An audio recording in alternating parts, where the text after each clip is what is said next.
Red zone with Sajid Isaac.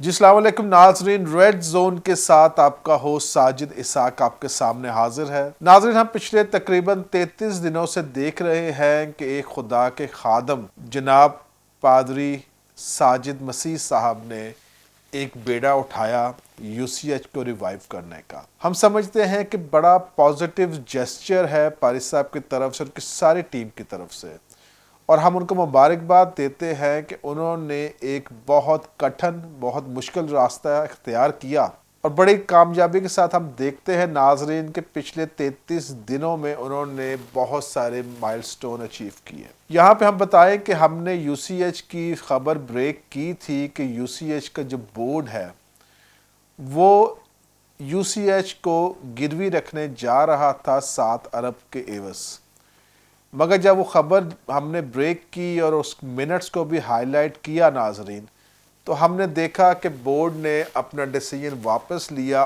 और उसके बाद बहुत सारे मसीहों ने कांटेक्ट किया, बहुत सारे वॉलंटियर्स आए वहाँ पर, उन्होंने अपने मदद आप से यूसीएच को बेहतर बनाने की कोशिश शुरू की। और इस सिलसिला में सबसे फ्रंट पे हमें नज़र आते हैं जनाब पादरी साजिद मसीह साहब। तो आज नाज़रीन हम बताएं, हमने उनसे बात की और उनसे पूछा कि कैसा चल रहा है निज़ाम और अभी तक उन्होंने कितना फ़ंड रेज़ किया और क्या कुछ हो सका। तो उन्होंने बताया कि अभी तक उन्होंने तकरीबन 12 लाख रुपया रेज़ किया है, जो कि ज़्यादातर ओवरसीज़ पाकिस्तानीज़ हैं हमारे जो बाहर हैं, और लोकल भी कंट्रीब्यूशन हुई। उन्होंने ये भी बताया कि आसिया नासिर साहबा ने भी कुछ इन काइंड में चीज़ें दी है। हम उनको भी मुबारकबाद देते हैं कि उन्होंने भी इसमें शमूलियत इख्तियार की। जी अस्सलाम वालेकुम, पादरी साजिद मसीह बात कर रहे हैं? जी जी जी बिल्कुल, जी साजिद इसाक इस्लामाबाद से बात कर, रेड जोन से। आप कैसे हैं? जी गुड आफ्टरनून, मैं बिल्कुल ठीक हूँ। साजिद भाई कैसे हैं आप? बिल्कुल ठीक। सबसे पहले तो मुबारकबाद देना चाहते हैं आपकी सारी कमिटमेंट की, जिस तरह से आप यूसीएच को रिवाइव करवा रहे हैं, मेहनत कर रहे हैं। आज मेरा ख्याल में कोई 30वां 32वां दिन हो गया होगा। जी आज 33वां दिन है, 33rd डे है। वेरी गुड जी, वेरी गुड। तो अभी बता सकते हैं नाजरीन को कि क्या क्या अभी डेवलपमेंट हुई हैं?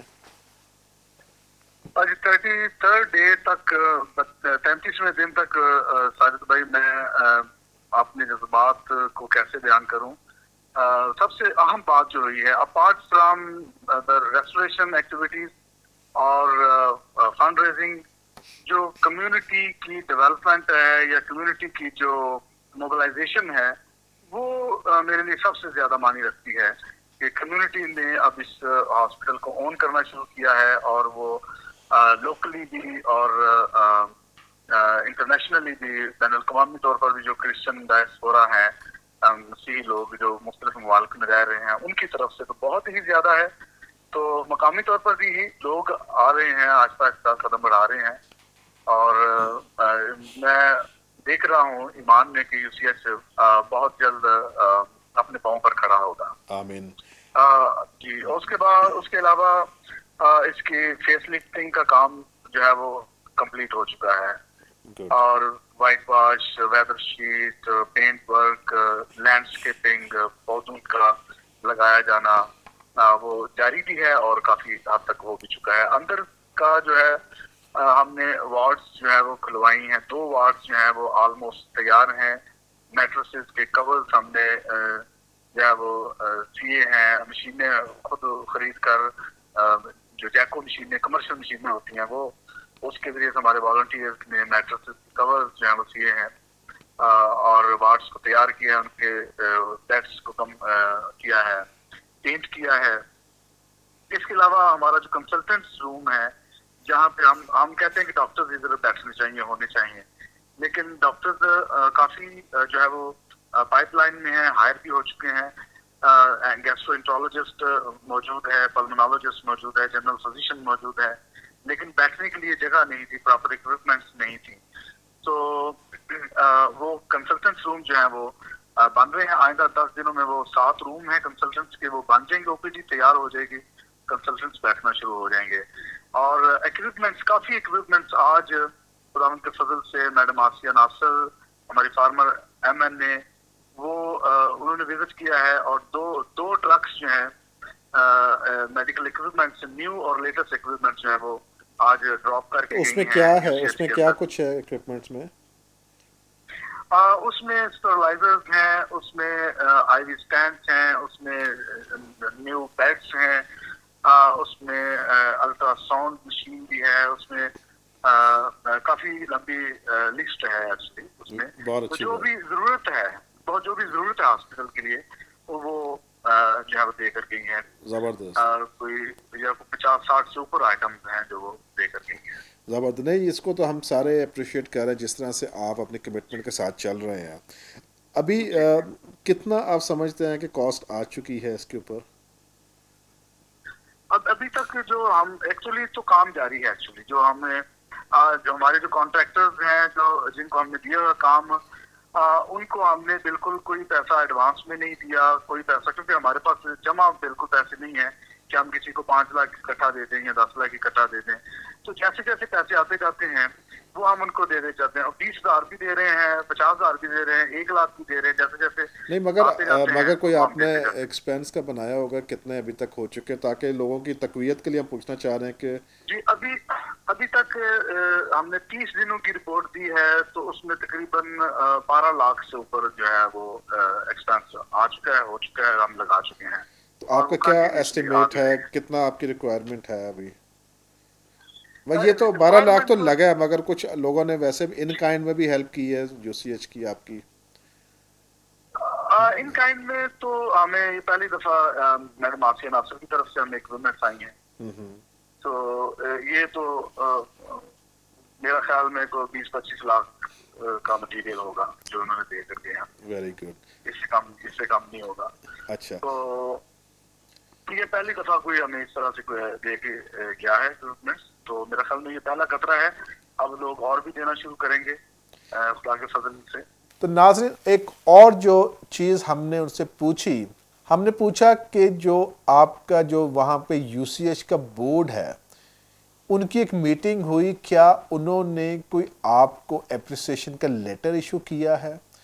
तो उन्होंने कहा कि साजिद साहब ऐसा तो कुछ नहीं है, मगर वर्बली बोर्ड ने रिकग्नाइज किया है, लेटर वगैरह कोई उनको नहीं दिया गया। अच्छा, बोर्ड के बारे तो में मीटिंग जो हुई थी उसमें आपको कोई अप्रिसिएशन लेटर दिया गया? ये डिस्कस जरूर हुआ था कि ऐसा होना चाहिए कि इनको एप्लीकेशन लेटर मिले, लेकिन अभी तक रिटर्न में तो हमें नहीं मिला। लेकिन एंथनी लेमल साहब जो है वो चेयरमैन है, वो आए थे, उन्होंने विजिट किया था, उन्होंने दोपहर का लंच भी दिया था हमें और अप्रिशिएट भी किया था वर्बली, बट रिटर्न में अभी तक नहीं आया। तो क्या वो बोर्ड मेंबर्स जो हैं 22 लोग हैं, वो आपके साथ ताउन कर रहे हैं, वो भी आप हाथ बढ़ा रहे हैं आपके साथ? कोई उनकी तरफ से भी कैश डोनेशंस आई हैं? अभी तक कोई कैश की सूरत में तो कहीं नहीं। हमें डॉक्टर नदीम जो पेशावर से हैं, जो टांग हॉस्पिटल के एडमिनिस्ट्रेटर भी हैं, एमएस हैं, उन्होंने एक वीडियो जरूर जारी की थी हमारे लिए, हमारे हौसला अफजाई के लिए। और इसके अलावा कैनत शाह साहब हैं, बोर्ड मेंबर हैं, वो हमारे साथ हर जो ब्रीफिंग जो एवरीडे का होता है वो हमारे साथ खड़े होते हैं। मगर इन्होंने कोई कैश डोनेशंस नहीं आपको आई अभी तक वहाँ से, अभी तक बोर्ड मेंबर्स की तरफ से? नहीं, चलो, बोर्ड मेंबर्स की तरफ से सच कोई इनिशिएटिव नहीं दिया गया कि वो कुछ कैश की सूरत में दें। शायद आइंदा दिनों में आगे चलकर वो करे। एक तो ये भी खदशा था साजिद भाई के काम इतना ज्यादा है, बहुत बड़ा है, तो शायद उनके जहन में ये भी हो कि ये आई तो है टीम, पता नहीं कितने दिन ये काम करती है रहती है, शायद ये चले जाएंगे तो 8-10 दिन काम करने के बाद। लेकिन ऐसा हुआ नहीं है। हम दिन ब दिन जो है वो लोग मिलते जा रहे हैं, काम बढ़ता जा रहा है, तो ज्यादा हम तेजी से काम जारी है। इसके बाद हमने नाज़रीन ये भी पूछा कि क्या बोर्ड ने फाइनेंशियली भी कंट्रीब्यूट किया है या आपके साथ आकर आपका हाथ बटाया है? तो उन्होंने इसकी भी तरदीद की कि कोई बोर्ड मेंबर्स ने एक टेडी पैसा भी कंट्रीब्यूट नहीं किया, और ना ही वो आकर खड़े हुए हैं हमारे साथ कि हमें कोई सपोर्ट करें। मगर उन्हें ये ज़रूर कहा कि जो चेयरमैन हैं एंथनी लेमुअल साहब, वो एक दिन तशरीफ़ लाए थे और उन्होंने आकर सारों को इनकरेज भी किया और लंच का अहतमाम भी किया। हमारी उम्मीद होगी कि बोर्ड जो है वो और ज़्यादा कंट्रीब्यूट करे और एटलीस्ट अगर हो सके तो अपनी मेंबरशिप ही दे दें, ताकि वो जो 12 लाख है उसके अंदर और 18 लाख रुपए शामिल हो जाए, ताकि यूसीएच की तामीर नौ की जा सके। बिशप हेम्फ्री साहब से जब पूछा गया कि आपने अभी तक क्या दिया है यूसीएच को, क्या आपने बीइंग बोर्ड मेंबर आपकी डायसिस ने पिछले 30 सालों से कुछ कंट्रीब्यूट किया है, तो उन्होंने साफ कह दिया कि हमसे तो उन्होंने पूछा ही नहीं है कभी। तो बिशप साहब अब तो वो पूछ रहे हैं, वो सर्कुलेट भी कर रहे हैं अपना अकाउंट नंबर। तो मेरा ख्याल है अब ही सारे बिशप साहबान अगर अपनी अपने चर्चेस की जो रुकी हुई कंट्रीब्यूशन है वो दे दें यूसीएच को, तो ये बहुत अच्छा होगा, जो कि एक अच्छा काम हो रहा है उसको और तकवीयत मिलेगी। तो हमने पादरी साहब से एक और बात पूछी कि आप एक सर्कुलेट कर रहे हैं अकाउंट नंबर, जो कि आपका ज़ाती अकाउंट नंबर है, और इस पे काफ़ी सारे साथियों ने हमसे रब्ता भी किया। उनको भी शायद इस बात का पता है साजिद साहब को कि वो कंसर्न रेज कर रहे हैं कि पादरी साहब अपना पर्सनल अकाउंट क्यों दे रहे हैं। तो उन्होंने इसकी वजाहत की। नाजरीन, हम चाहेंगे आप उनकी ज़ुबानी सुने। आपका एक मैसेज भी सर्कुलेट कर रहा है कि फ़ंड रेजिंग के लिए आप रिक्वेस्ट कर रहे हैं, जो कि अच्छी बात है। इसमें कुछ साथी शायद ये जानना चाह रहे हैं कि क्या ये ऑर्गेनाइजेशन के अकाउंट में, वो कह रहे हैं ये पर्सनल शायद अकाउंट में आपने रिक्वेस्ट की है, तो मेरा ख्याल में ऑलरेडी आपके आ भी रहा है। तो उन साथियों के लिए आप क्या कहना चाहते हैं जो शायद इस बारे में थोड़ा सा अनकंफर्टेबल फील कर रहे हैं? देखिए साजिद भाई, उसमें ये दो चीजें इन्वॉल्व हैं। एक तो ये पहली दफा एक अदारे में हम रेस्टोरेशन के काम के लिए आए हैं। आपको पता है बहुत सारे लोग, एक तो ट्रस्ट जो है वो इतना डैमेज हो चुका है जी। एक तो ट्रस्ट जो डेफिसिट है, जिसको बिल्ड अप करना था वो हो रहा है। और जो मैं ये कहता हूँ कि हम पुरानी चीजों को या ऐसी बातों को हम भूल कर आगे बढ़े, ये बात ठीक है कि अभी तक बहुत सारे लोग जो है वो इस मतलब में है कि हम पैसे किसको दें, कहाँ खर्च करें। तो मेरा जो है, मैं ये चाहता हूँ और मैं ये देखता हूँ कि जो लोग मुझ पर ट्रस्ट कर रहे हैं, ये करते हैं, और जो मेरा ट्रैक रिकॉर्ड है उसको वो जानते हैं, वो तो बगैर किसी खौफ के जो है वो ये दे रहे हैं कि ये सही जगह पर लगेंगे। और मैं ये यकीन भी दिलाता हूँ कि किसी का जो भी 1 रुपया भी जो आ रहा है वो सही प्रॉपर जगह पर लगेगा, क्योंकि हम इसकी ट्रांसपेरेंसी को हमने ज्यादा जो है वो अहम समझा है।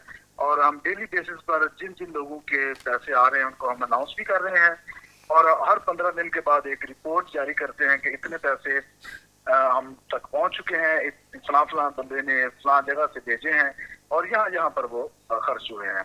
तो हमारे पास वो पेपर वर्क मौजूद है, अगर किसी को चाहिए भी हो तो हम उसको ये प्रोवाइड भी कर सकते हैं कि ये पैसे इतने यहाँ पर लगे हैं। जी ठीक है। ये बात तो है ट्रस्ट की। हाँ जी।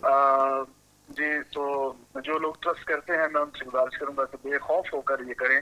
ये पहली दफा ऐसा हुआ है कि हम किसी अदारे में आए हैं और उसको हम रिस्टोर कर रहे हैं, और पूरी कम्युनिटी जो है वो मोबिलाइज है। मैं इस बात को समझता हूँ कि वो अगर कोई ऐसा बंदा ऐसा सोच भी रहा है तो उसका वो गलत नहीं कर रहा, उसका ये हक है कि वो ये जाने और ये इस बात को समझे। लेकिन फिर भी मैं ये समझूंगा कि प्लीज ट्रस्ट, अब ट्रस्ट तो करना ही पड़ता है। तो नाज़रीन, आपने सुना कि पादरी साहब ने क्या उसका मौक़िफ़ पेश किया, और हम समझते हैं कि जो अच्छा काम कर रहा है हमें उसको तक़वियत देने की ज़रूरत है। जो अच्छा काम कर रहा है हमें उसको अप्रिशिएट करने की ज़रूरत है। वो तमाम साथी जो कंट्रीब्यूट करना चाहते हैं, मैं समझता हूँ साजिद साहब ने एक रोड मैप दे दिया है। साजिद साहब ने समझा दिया है कि हमने किस तरह से हॉस्पिटल को बेहतर बनाना है। तो जो कंट्रीब्यूट करना चाहते हैं, वो हमारे अंदर ट्रस्ट डेफिसिट का फुकदान है, मगर अच्छा काम जो हो रहा है उसको हमें अप्रिशिएट करना चाहिए और उनके बाजू बनना चाहिए नाज़रीन, ताकि चर्च के अदारे जो है मजबूत हो सके, चर्च के अदारे महफूज हो सके। इसी के साथ नाज़रीन इजाज़त दीजिए। पाकिस्तान जिंदाबाद।